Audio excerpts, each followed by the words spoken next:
Hey guys, welcome to Artsigns installations. So today we just finished installing this really nice Rio'Brien and Associates Canada sign.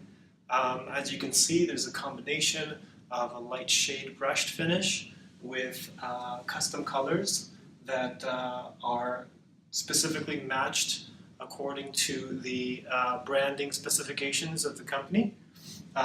So you can look closely here. The smaller letters are slightly thinner at a 1/4 inch thickness, and they're mounted directly to the wall. Generally this gives the sign a little bit more depth.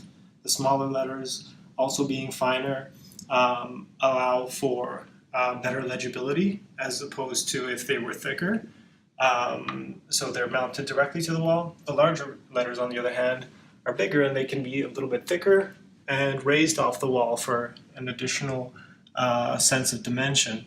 So as you can see, it seems like this combination is relatively effective in portraying this company's brand, and overall the client is very happy, and we hope you enjoy the sign as well.